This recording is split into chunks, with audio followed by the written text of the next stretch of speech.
Lalo na nagkakarams ang aking legs. So, iisipin ko pa kung magpapamassage ako ngayong gabi. Pero yon, siguro dito ko na lang i-end muna yung vlog. See you on the next. So, this is the fit. I decided na i-try natin yung club dito sa Bangkok. It's already 10:43 PM. I got this stuff from TikTok. Pants from Bershka. Of course, from Shein. And I have my rings here, TikTok shop. Okay, book na tayo ng Grab.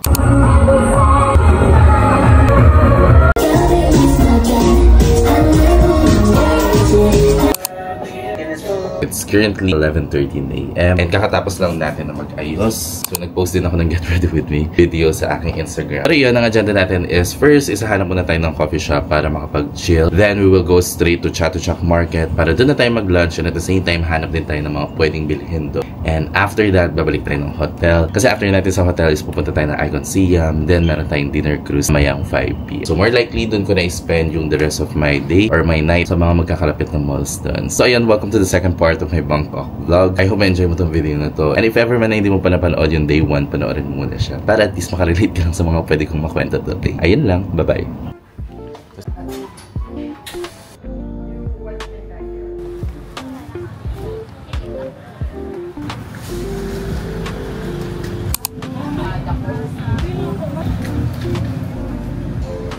POV, maubos mo pa lang pero nandito na tayo sa next station. Let's go.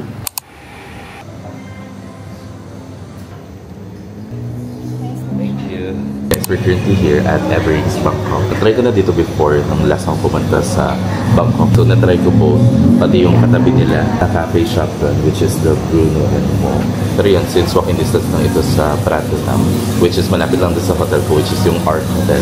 So why not visit na rin ako dito before ako pumunta ng Chatuchak. So chill day lang naman since mag-isa, wala naman talaga agenda. Ang pinaka-strict lang sa schedule today is yung dinner cruise, which is 5 PM pa naman, which is may time pa tayo para bumalik sa hotel.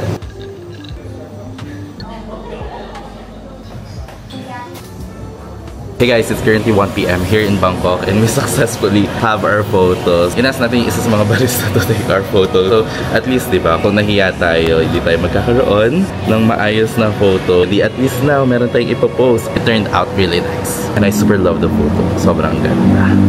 So we're just waiting for our Grab. Oh, kinancel niya. So, ayan, bigla siya na-cancel. Pero yun, we're just waiting for our ride. Punta tayo ng Chatuchak Market. So at least, ang agenda ko kasi ngayon pag-cafe and makapag-take lang ng decent na photo with this feed.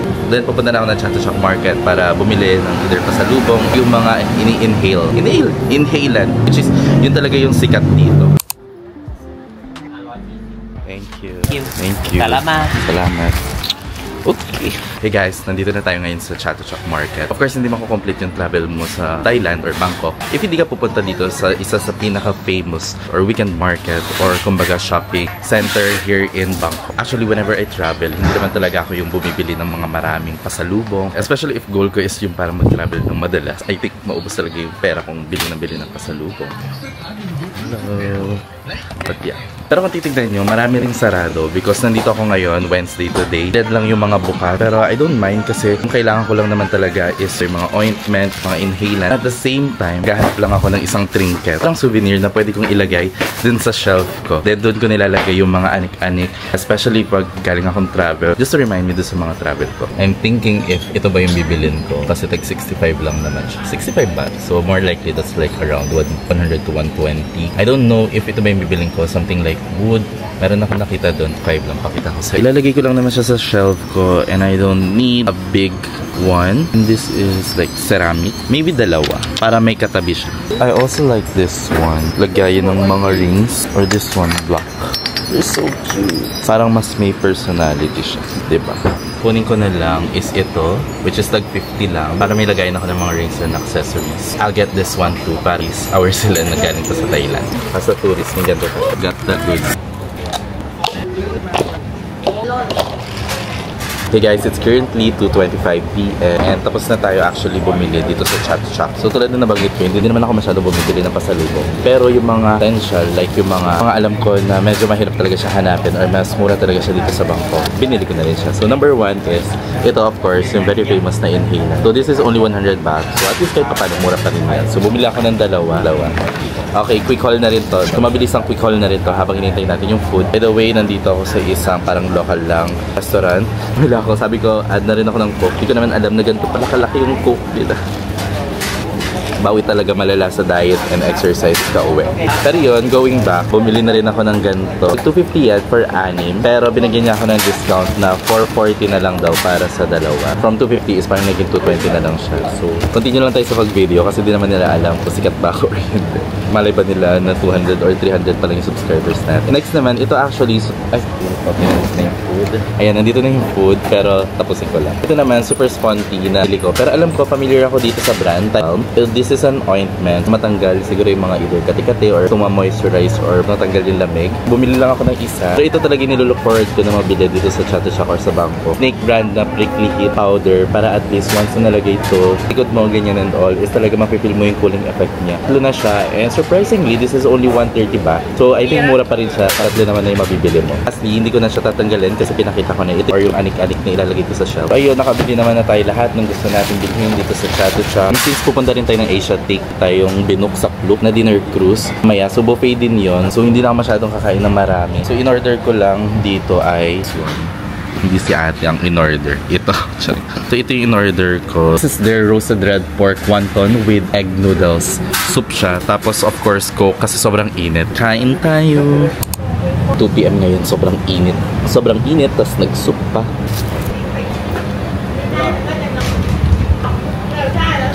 This is only 85 baht. Its price, I think, quality na.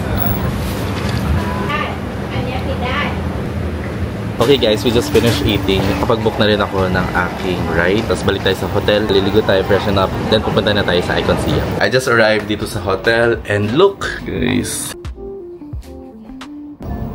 Suotin natin yung sa freak.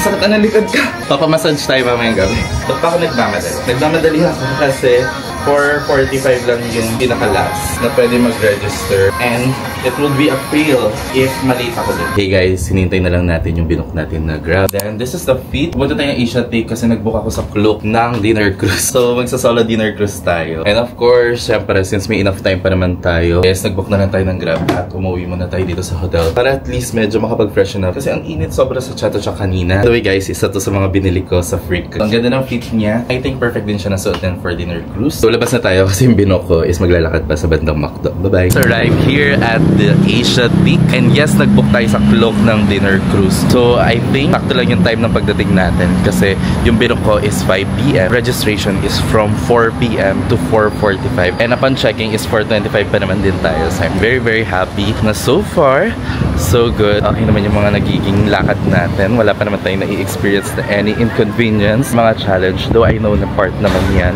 ng pagta-travel. Especially solo traveling. A good thing na hindi natin siya na-i-experience. So I'm very very proud of myself. Lahat ng itinerary or mga pinuntahan ko ngayon, though some are spontaneous, but so far, kaya naman natin i-handle ang ating sarili. But by the way guys, if you will visit Asia Take, maliban sa dinner cruise, as marami ring mga stores, damit, no, meron mga sorry naman. Meron din mga stalls for like food, mga drinks. Ang hindi ko pa natatry ulit ngayon, yung mango juice nila and watermelon. So baka bukas ko na siya itry kasi yun nga, since buffet yung dinner cruise ngayon, medyo light lang din yung lunch ko kanina. Kasi of course, pag buffet, susulitin natin. Pero yun, last time I went here is banda sa area na yun, yung parang registration. Meron ako nakita na naka-mesa, more likely is doon yung registration ng dinner cruise. So again, nag-book tayo dito sa Klook and kinausap ko si ate, sabi ko baka pwedeng upper deck. Think na upper deck naman tayo kasi tayo sa indoor, pero gusto ko ma-experience yung solo ko lang. Upper deck tayo para talaga mas maganda yung view habang nagdi-dinner. Kaya nakuha na natin yung ticket, nandito na rin yung sticker. So in-advise tayo na dapat 10 minutes is nasa Pier 1 na daw tayo.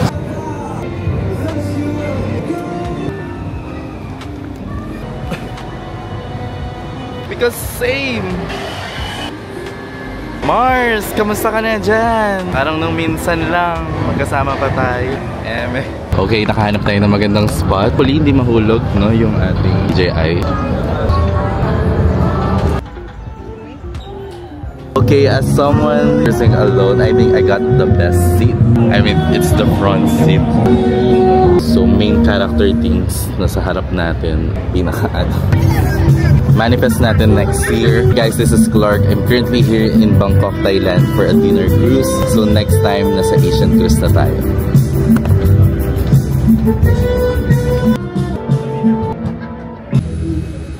Cheers! Makita ko lang yung mga kinuha ko. So this is a buffet. Silang shrimp. Ayan, malaki siya. And ako ang kinuha ko ay ito, may watermelon, chicken, may salad. At saka tikman muna natin silang natin kung ano yung magugustuhan natin. Pwede naman tayong bumalik anytime. Ako personally, I like my spot. Hindi na siya ganun kainit compare sa kanina. Nandyan yung nagpe-perform. Pero nandito tayo ngayon sa harap lang. The view is viewing. Like, look. I cannot wait na makita yung Icon Siam. Ganda kasi ito pag gabi. Na-try ko na to before and sobrang ganda niya pag nighttime na. Hopefully maabutan namin yung in-between ng sunset, daytime at saka yung nighttime.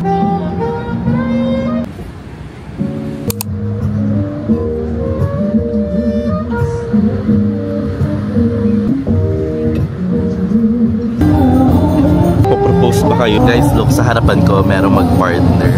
Pa sila magpo-propose. Pero yan kanina, merong couple sa likod ko. Initiated na picturean ko sila. Ini-invite nila ako na sumama sa table nila. Pero sabi ko, no, it's fine. I'm just enjoying my time here in Bangkok. Nagpa-picture din ako kay ate, yung nagsaserve. And at least may photo na ako. I'm just enjoying my time here. It's not even done. I have a full day tomorrow. Sobrang wholesome kasi magta-Thai cooking class ako ng morning. And then pupunta ako ng mga cafe. Pupunta ako ng Buona Bangkok. And sobrang ko siya na-enjoy kasi hindi ako nagpo-post ng real time. At this time, wala rin ako pinapost sa any IG story or post na talagang ma-enjoy ko yung bawat time ko dito sa ating trip.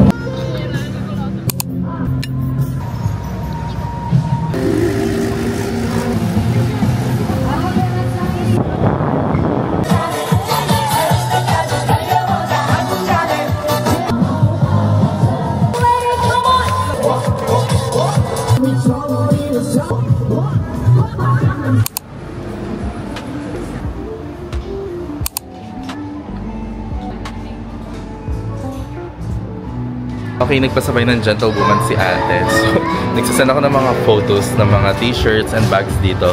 Pero yun, meron na siya napili.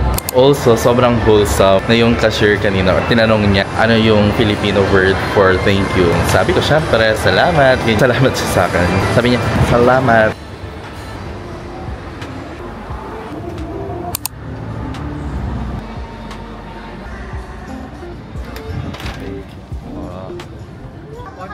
Hanap lang tayo ng spot, pero we will spend some time here sa Starbucks.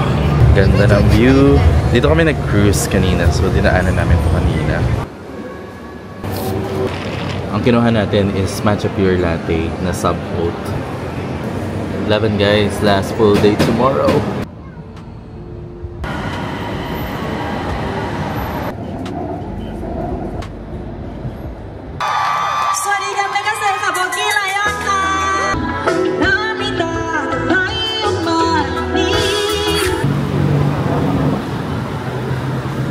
Hey guys, it's currently 10:41 and kakatapos ko lang maligo. Grabe, galing ako ng Icon Siam, then trinay ko na mag-train using the BTS train nila dito sa Bangkok. Tapos, ang station na binabaan ko is actually dalawa. So, Siam. Doon ako bumaba. Tapos nilakad ko na all the way from Siam Station hanggang dito sa hotel ko sa Ark Hotel, which is malapit sa Platinum Mall. So, imagine, dinaanan ko talaga yung Central, yung Platinum Mall, and even yung mismong Siam Square. Tapos, dinaanan ko pa yung mismong Siam Paragon. So, since maaga pa ako bukas, kasi meron akong binok sa Klook na 9 AM na cooking class. Yes, 9 AM sa Silo. Kasi yun lang yung slot na merong kasama na pupunta ka mismo sa market. So, ang last agenda ko na lang ngayon is itry yung hand and foot massage nila. And after nun, magpapahinga na ako. So, tara.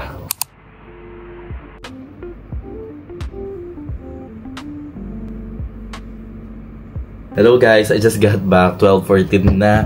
And guys, can I just say, gets ko na yung hype kung bakit sobrang baliw sila sa Thai massage. Guys, foot massage lang yung kinuha ko, pero talagang minasahin niya mula leeg, balik at ulo. Tapos yung sa paa, best 250 baht na nagastos ko dito sa Thailand. So, napakasalan si ate, to be honest. Tapos ayun, meron na rin ako nadaanan, roti na may Nutella. So, trinay ko na yung roti na may condensed lang. Pero yun, after ng pa-massage, parang nagutom ako. So, ayan, ito yung ating midnight snack. And yun, since maaga pa ako mamaya, dito ko na i-end yung day 2 ng vlog. So, siguro para pampaantok is mag-edit lang ako ng kaunti. Pero tutulog din ako agad kasi maaga pa yung cooking class ko tomorrow. So, ayun. I hope you enjoyed this video. And sana panoorin niyo pa yung next part. Kasi sobrang dami ko rin gagawin tomorrow. And yeah, thank you for watching my vlog. And don't forget to like, subscribe, and turn on the notification bell para mapanood mo lagi and updated ka sa mga postings ko dito sa YouTube. Ayun lang. See you on the next.